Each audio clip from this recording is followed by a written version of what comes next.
Hello friends,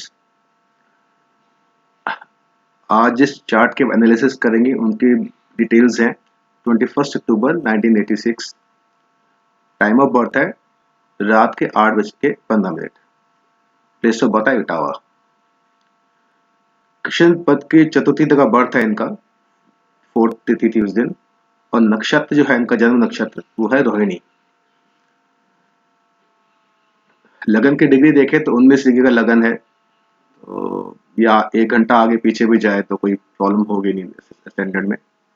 अगर Namansh check करें इनका, तो नमांश अगर मैं 55 सेकंड इनका टाइम आगे कर देता हूं तो उनका नमांश बदल जाएगा, और 12 मिनट पीछे जाऊंगा तो नमांश बदलेगा। यानी बड़ा बॉर्डर लाइन पे है नमांश इनका। 15 सेकंड 1 मिनट, अगर 1 मिनट अगर टाइम, अगर 8:16 का टाइम सेट करूंगा तो इनका नमांश चेंज हो जाएगा। तो चलिए, नमांश में डिस्कशन नहीं है, मैं क्योंकि रीजनल चार्ट्स अपनी इन रीडिंग्स में ले नहीं रहा हूँ। एक्चुअल रीडिंग्स पे तो लेता हूँ, इसलिए मुझे फिर रीजनल चार्ट भी सेट करने पड़ते हैं अपने हिसाब से। अगर मेरा सारा फोकस D1 या लगन कुंडली में रहने वाला है तो लगन कुंडली की बात करते हैं। इनका जो लगन है वो टॉरस असेंडेंट है, वृष लगन की कुंडली है। ये 2 नंबर आप देख रहे हैं, फर्स्ट इस हाउस में लिखा हुआ है। टॉरस असेंडेंट एक फिक्स साइन है, मैंने कई बार रिपीट किया है। 2, 6, 10 यानी टॉरस, वर्गो और कैप्रिकॉन फिक्स साइंस है, और ये Lord Ganpati he in science को रूल करते हैं। टॉरस मेरा बेस्ट साइन है, असेंडेंट है, उसकी एक वजह है। देखिए, टॉरस साइन में मून एक्सॉल्टेड हो जाता है, मून उच्च के हो जाते हैं। मून इज माई माइंड, और इनका मून लगन में ही बैठा हुआ है। और टॉरस साइन में कोई भी प्लैनेट नीच का नहीं होता है। बाकी अब कोई सा भी असेंडेंट उठा ले, एक्वेरियस असेंडेंट को छोड़ के, वो उस साइन में प्लैनेट उच्च का भी होगा और नीच का भी होगा, यानी एक्सॉल्टेड भी होगा, डेबिलिटेड भी होगा। मगर टॉरस ही एक ऐसा साइन है जहां एक प्लैनेट एक्सॉल्टेड हो जाता है, उच्च का, नीच का नहीं होता है। तो मून यहाँ पे उच्च के बैठे हुए हैं, यानी बड़े टॉरस साइन मैंने आपको बताया है, बुल होता है। बुल का क्या होता है कि अगर वो किसी के साथ, यानी अगर मालिक के साथ है तो मालिक को बहुत हेल्प करता है, और मालिक के अगेंस्ट चला जाता है तो उसके अगेंस्ट एडवर्स रिजल्ट देना शुरू कर देता है। इनके साथ भी ऐसे हैं, जिनके साथ इनकी कंपैटिबिलिटी होगी उनके लिए सब कुछ करेंगे, और जिनके अगेंस्ट जाएंगे उनके अगेंस्ट कंप्लीटली चले जाते हैं। अब यहाँ पे मून बैठा हुआ है एक्सॉल्टेड, जो 3rd हाउस का लॉर्ड है। देखिए, 3rd हाउस में सिबलिंग्स हैं, मेरे नेबर्स हैं, मेरे फ्रेंड्स हैं। तो सिबलिंग के हाउस का लॉर्ड एक्सॉल्टेड हो गया, यानी इनके अपने सिबलिंग से अच्छी अटैचमेंट होगी, और ऐसे, और वो सिबलिंग्स भी इनको उतना ही अच्छा रिजल्ट, यानी उसी तरह बिहेव करेंगे जैसा बिहेव ये करेंगे। तो इनकी अपने सिबलिंग से, अपने भाई बहनों से अच्छी कंपेटिबिलिटी दिखाता है, क्योंकि 3rd हाउस का लॉर्ड एक्सॉल्टेड है, लगन में बैठा हुआ है, तो बड़ी अच्छी कंपेटिबिलिटी कहीं ना कहीं दिखा देता है।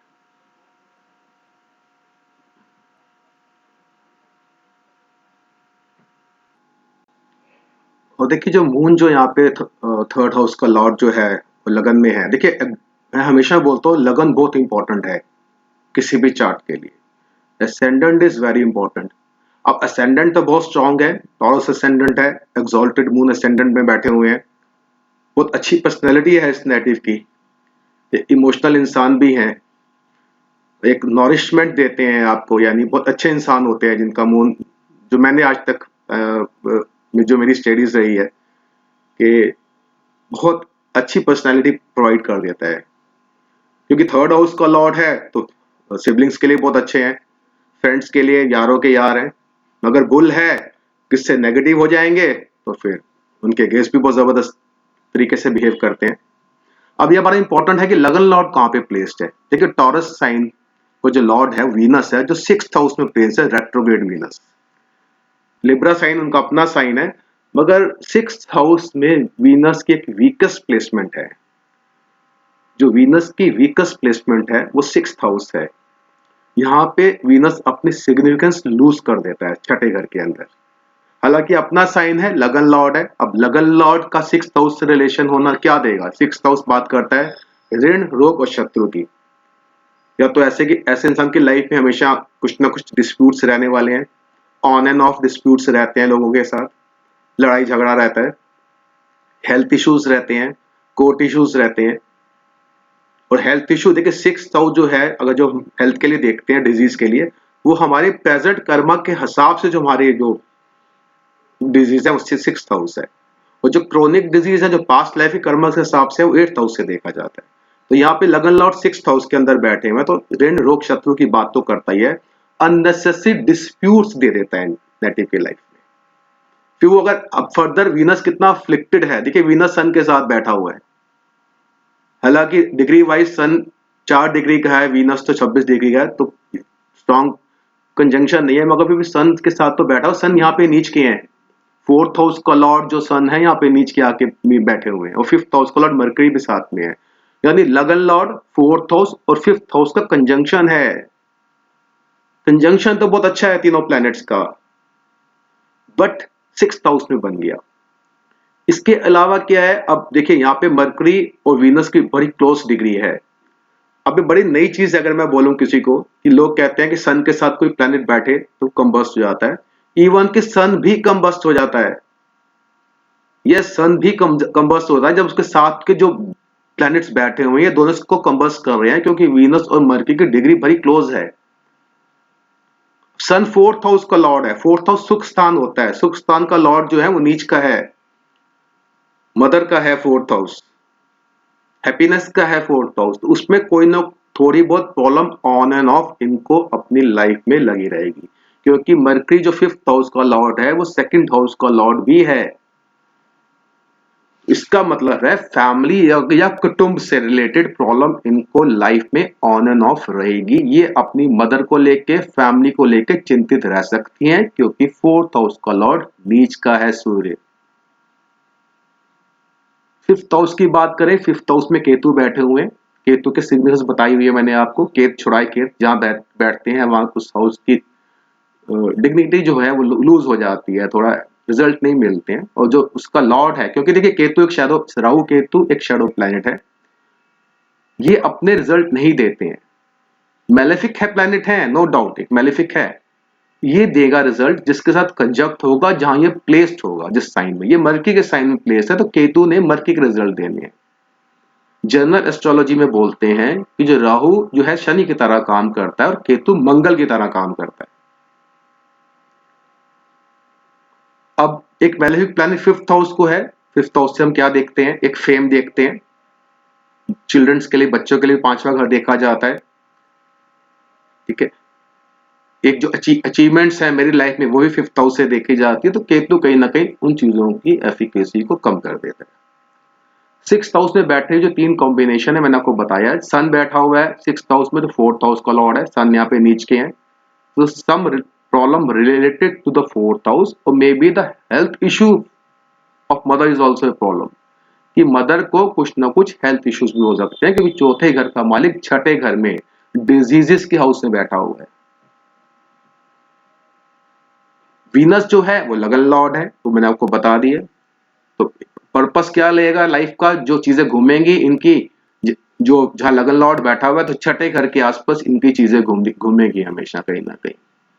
ऑन एंड ऑफ लाइफ में कुछ ना कुछ डिस्टर्बेंस ये नेटिव फेस करेगा, क्योंकि देखिए यहाँ ना 6th हाउस पाप कत्री के अंदर है, सैटर्न बैठा हुआ है 7th हाउस में, 5th हाउस में केतु है, तो वीनस और मर्करी भी तो कहीं ना कहीं एफ्लिक्टेड हो गए ना। ये तीनों कॉम्बिनेशन अब इतना अच्छा कॉम्बिनेशन था, 1st हाउस 4th हाउस से 5th हाउस के लॉर्ड्स का कॉम्बिनेशन, मगर क्या हुआ 6ठे घर में बन गया, वो भी कोई बात नहीं, मगर कहीं ना कहीं पाप कत्री के अंदर आ गया कॉम्बिनेशन, तो लगन भी तो पाप कत्री के अंदर आ गया ना। जो लगन यहां मजबूत था, क्योंकि मून बैठे हुए एग्जॉल्टेड, वो एक अच्छी पर्सनैलिटी की बात कर रहा था, मगर कहीं ना कहीं लगन लॉर्ड अफ्लिक्टेड हो गया। अब problem related to 6th house इस नेटिव को फेस करनी पड़ सकती है अब थ्रू आउट हर लाइफ, क्योंकि एक फीमेल के चार्ट है, तो थ्रू आउट हर लाइफ इनको कोई ना कोई प्रॉब्लम इस तरह की आएंगी। 7th हाउस में सैटर्न बैठे हुए हैं इनके स्कॉर्पियो साइन के अंदर, सैटर्न यहाँ पे योग कारक प्लैनेट है टॉरस असेंडेंट के लिए, सैटर्न टॉरस असेंडेंट के लिए योग कारक प्लैनेट है, जो 9th हाउस और 10th हाउस का लॉर्ड है, ये यहाँ पे बैठे हुए 7th हाउस में। तो 7th हाउस में शनि, देखिए 7th हाउस में शनि की प्लेसमेंट अच्छी है, क्योंकि शनि को यहाँ डायरेक्शनल स्ट्रेंथ मिल जाती है, but being a malefic planet, यहाँ पे शनि क्या, शनि डिले का कारक है, शनि डिले का कारक है, तो शनि क्या कर सकता है, मैरिज डिले कर सकता है।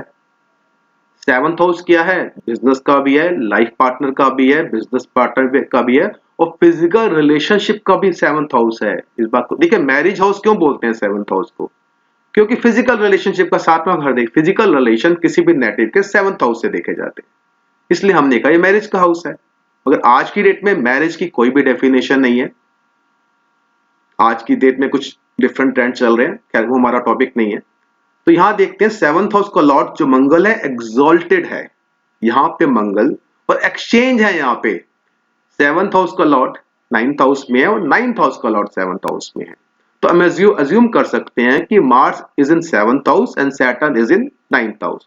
तो मंगल एट सेवंथ हाउस में तो अच्छी प्लेसमेंट बताता नहीं ना,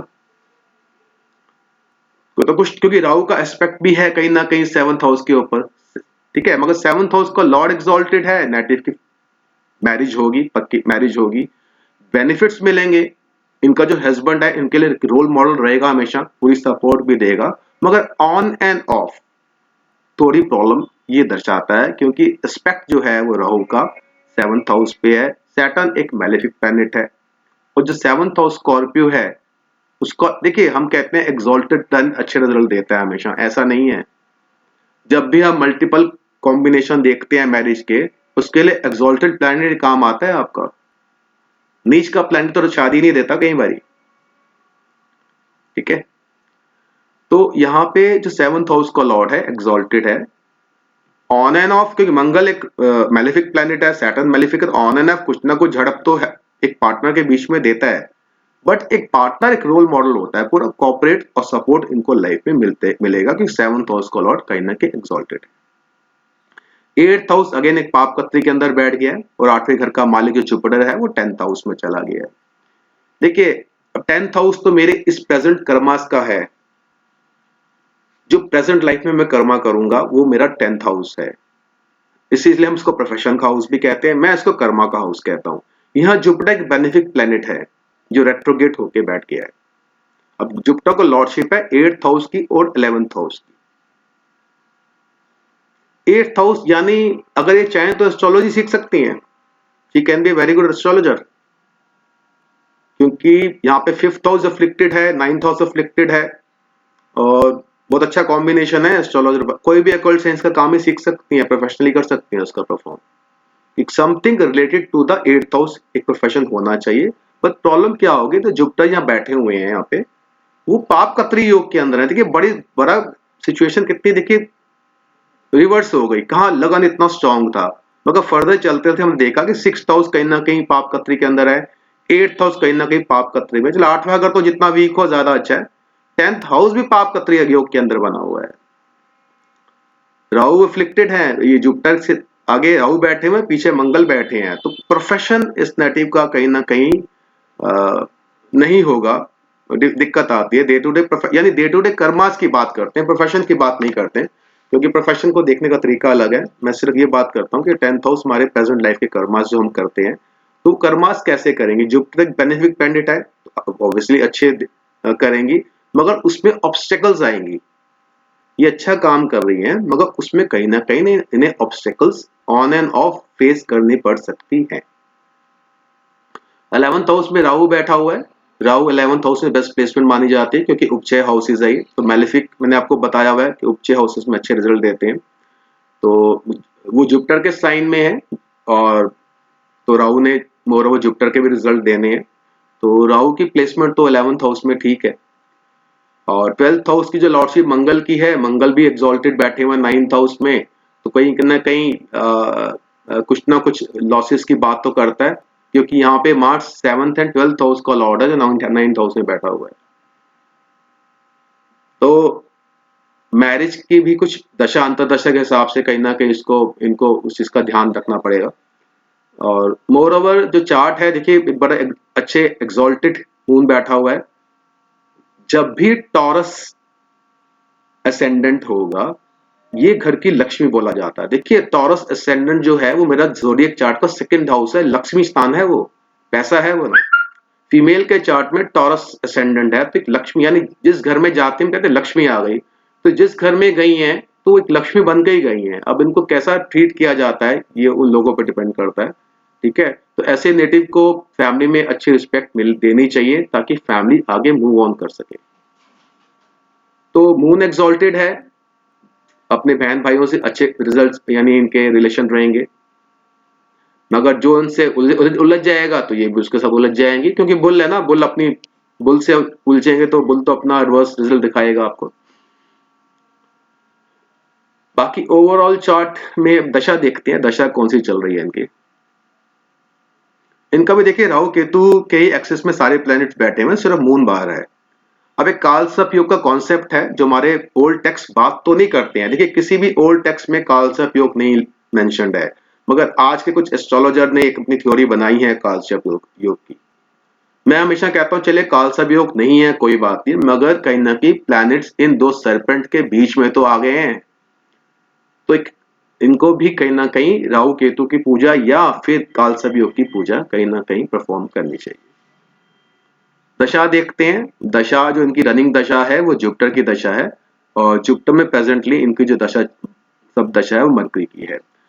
तो जुपिटर उनके 8th और 11th हाउस के लॉर्ड 10th हाउस में बैठे हुए हैं, ठीक है, इतने कोई, क्योंकि 8वें घर भी इन्वॉल्व है, 11th हाउस भी इन्वॉल्व है, जुपिटर 10th हाउस में बैठा हुआ है, एक्वेरियस साइन के अंदर रेट्रोग्रेड है, तो कहीं ना कहीं फोकस रहता है इस टाइम पे अपने कर्मास जो करें अपनी लाइफ के अंदर, आज 2016 के बाद जो कर्मास ये करेंगी 2031 तक, उसको फोकस करके करना है इन्होंने, क्योंकि प्रेजेंट लाइफ के कर्मास हैं और जुपिटर बैठा भी 10th हाउस में है, तो थोड़ा ध्यान से अपनी लाइफ को चलाना है इस टाइम पे इनको, ठीक है।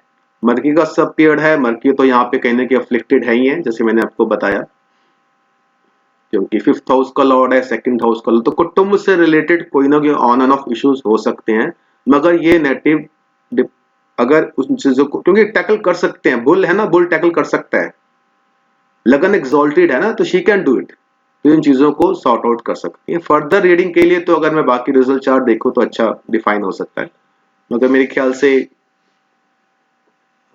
लगन कुंडली तक ही रहते हैं, इससे आगे नहीं जाते हैं। तो बेसिकली